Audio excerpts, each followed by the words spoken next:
Hi guys, welcome to revision time. आज मैं ला रही हूँ आप सभी के लिए आरपीएफ कांस्टेबल एग्जाम 2025 के 17 मार्च को पूछे गए सेकंड शिफ्ट के क्वेश्चंस के एनालिसिस वीडियो।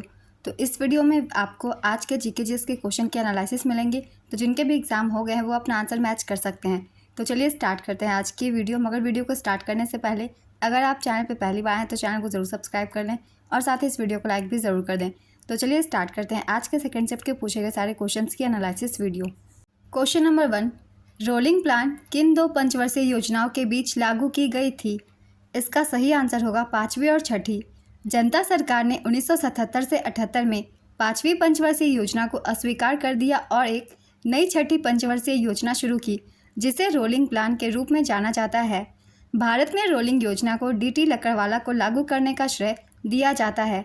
रोलिंग योजना की अवधारणा गुनार मेडल द्वारा गढ़ी गई थी।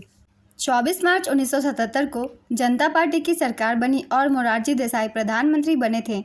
छठी पंचवर्षीय योजना को कांग्रेस सरकार के प्रधानमंत्री श्रीमती इंदिरा गांधी द्वारा समय से पहले ही 1980 में समाप्त कर दिया गया था। पाँचवीं पंचवर्षीय योजना की अवधि 1974 से 1979 तक की थी, किंतु वर्ष 1978 में नवनिर्वाचित मोरारजी देसाई सरकार ने इस योजना को एक वर्ष पूर्व ही 1978 में खारिज कर दिया। छठी पंचवर्षीय योजना 1 अप्रैल 1980 से 31 मार्च 1985 तक थी। रोलिंग प्लान से क्वेश्चन मैंने पहले की प्रैक्टिस सेट में डाल रखी है। अगर आप लोगों ने प्रैक्टिस सेट देखी होगी तो आपको इसका आंसर पता होगा और मैंने काफ़ी बार बताया हुआ है एक्स्ट्रा फैक्ट्स में भी। तो वीडियो को बहुत ही ध्यान से सुना कीजिए, क्योंकि इनके एक्स्ट्रा फैक्ट से भी क्वेश्चन पूछ लिए जाते हैं। अगला क्वेश्चन है, वर्ष 2024 में कितनी नई भाषाओं को शास्त्रीय भाषा का दर्जा दिया गया? इसका आंसर है 5।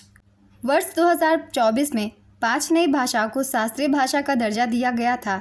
अक्टूबर 2024 में भारत में शास्त्रीय भाषाओं की संख्या 11 हो गई है। इनमें नई भाषाएं जो जोड़ी गई है वह है मराठी, पाली, प्राकृत, असमिया और बंगाली। तमिल भारत की पहली भाषा है जिसे शास्त्रीय दर्जा प्राप्त है।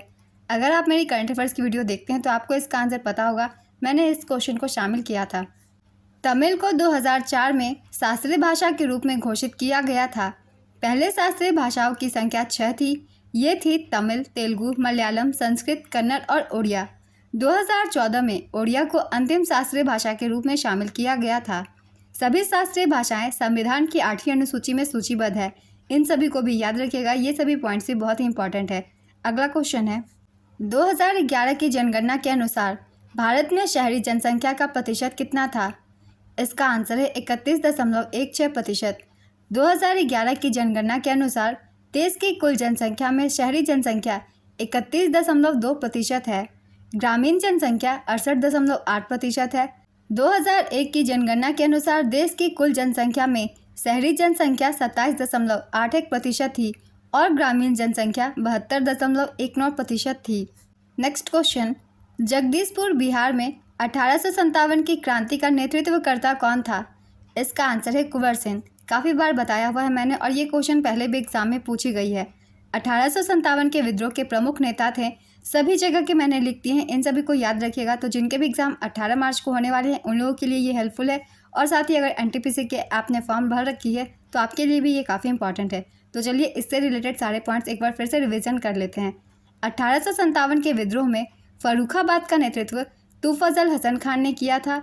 लखनऊ का नेतृत्व बेगम हजरत महल ने किया था। बेगम हजरत महल से पहले काफ़ी बार क्वेश्चन पूछी गई है, इसलिए इन्हें भी याद रखिएगा। और इस क्रांति के लखनऊ से ब्रिटिश दमनकारी थे कॉलिन कैंपबेल। इनसे भी क्वेश्चन पूछे जाते हैं, इसलिए इन्हें भी याद रखिएगा। बिजनौर का नेतृत्व मोहम्मद खान ने किया था। फैज़ाबाद का नेतृत्व मौलवी अहमद उल्लाह ने किया था। अवध की विद्रोही सेना का नेतृत्व बरकत अहमद और मौलवी अहमदुल्ला शाह ने किया था। मौलवी अहमदुल्ला शाह को अवध क्षेत्र में विद्रोह के प्रकाश स्तंभ के रूप में भी जाना जाता है। वे 22वीं इन्फेंट्री रेजिमेंट के अंतर्गत आते थे। इलाहाबाद और बनारस का नेतृत्व मौलवी लियाकत अली ने किया था। बिहार का नेतृत्व बाबू कुंवर सिंह ने किया था। राजस्थान का नेतृत्व जयदयाल सिंह और हरदयाल सिंह ने किया था। कानपुर का नेतृत्व नाना साहेब, राव साहेब, तात्या टोपे और अजीमुल्ला खान ने किया था। तात्या टोपे का पूरा नाम रामचंद्र पांडुरंग टोपे है। उन्हें सर कॉलिन कैंपबेल ने हराया था। उत्तर प्रदेश के गोरखपुर जिले से बाबू बंधु सिंह ने 1857 के विद्रोह में अंग्रेजों के खिलाफ गुरिल्ला युद्ध किया था। 1857 की क्रांति में पंजाब के लुधियाना से राय अहमद खान खरल और मौलाना शाह अब्दुल कादिर लुधियानवी ने नेतृत्व किया था। खान बहादुर खान ने 1857 के विद्रोह का नेतृत्व बरेली से किया था। इससे भी क्वेश्चन पूछे गए हैं, इसलिए इनका नाम भी याद रखिएगा। रानी लक्ष्मीबाई ने झांसी से 1857 के विद्रोह का नेतृत्व किया था। उनके खिलाफ अंग्रेजों का नेतृत्व करने वाले सर ह्यूरोज ने कहा कि वह विद्रोहियों के बीच एकमात्र पुरुष है। 1857 के विद्रोह का दिल्ली में नेतृत्व नाम मात्र को बहादुर शाह के हाथों में था, लेकिन वास्तविक नियंत्रण जनरल बख्त खान के द्वारा किया गया था। 1857 के विद्रोह में मंगल पांडे ने बैरकपुर से नेतृत्व किया था। 1857 के विद्रोह को दबाने में चार्ल्स जॉन कैनिंग सफल रहे थे। वे 1858 में भारत के पहले वायसराय बने। तो ये 1857 के विद्रोह के नेतृत्व करता थे सभी जगहों से, इन्हें भी याद रखिएगा। अगला क्वेश्चन है, कृषि आर्थिक गतिविधि के किस क्षेत्र में आता है? इसका आंसर है प्राथमिक क्षेत्र में। ग्रामीण रोजगार के लिए सबसे महत्वपूर्ण योजना कौन सी है? इसका आंसर है मनरेगा। मनरेगा के तहत 100 दिनों की रोजगार की गारंटी है। यह एक श्रम कानून और सामाजिक सुरक्षा उपाय है जिसका उद्देश्य काम के अधिकार की गारंटी देना है। इससे आधिकारिक तौर पर 2 फरवरी 2006 को महात्मा गांधी राष्ट्रीय ग्रामीण रोजगार गारंटी अधिनियम 23 अगस्त 2005 को पारित किया गया था। इसके तहत लॉन्च किया गया। इस अधिनियम को पहली बार 1991 में पीवी नरसिम्हा राव द्वारा प्रस्तावित किया गया था। मनरेगा मुख्य रूप से ग्राम पंचायत द्वारा लागू किया जाता है। मनरेगा के लिए नोडल मंत्रालय ग्रामीण विकास मंत्रालय है। 2 अक्टूबर 2009 को राष्ट्रीय ग्रामीण रोजगार गारंटी अधिनियम 2005 में एक संशोधन किया गया, जिससे अधिनियम का नाम नरेगा से बदलकर एमजी नरेगा कर दिया गया। एमजी नरेगा का पूरा नाम है महात्मा गांधी राष्ट्रीय ग्रामीण रोजगार गारंटी अधिनियम। नेक्स्ट क्वेश्चन, कांतारा फिल्म के निर्देशक कौन है? इसका आंसर है ऋषभ शेट्टी। टीएच विनायक राम किस वाद्य यंत्र से जुड़े हैं? इसका आंसर है घटम। भाषा किस अनुसूची के अंतर्गत आती है? इसका आंसर है 8वीं अनुसूची के। काफ़ी बार मैंने एक्स्ट्रा फैक्ट्स में बताया हुआ है और इस एग्ज़ाम में पहले भी क्वेश्चन पूछी गई है 8वीं अनुसूची से। तुजुक के बाबरी किस भाषा में लिखी गई थी? इसका आंसर है तुर्की में। संविधान का 7वां भाग किससे संबंधित है? इसका आंसर है पहली अनुसूची के भाग बी के राज्यों से संबंधित, जो मूल रूप से रियासतों के रूप में था।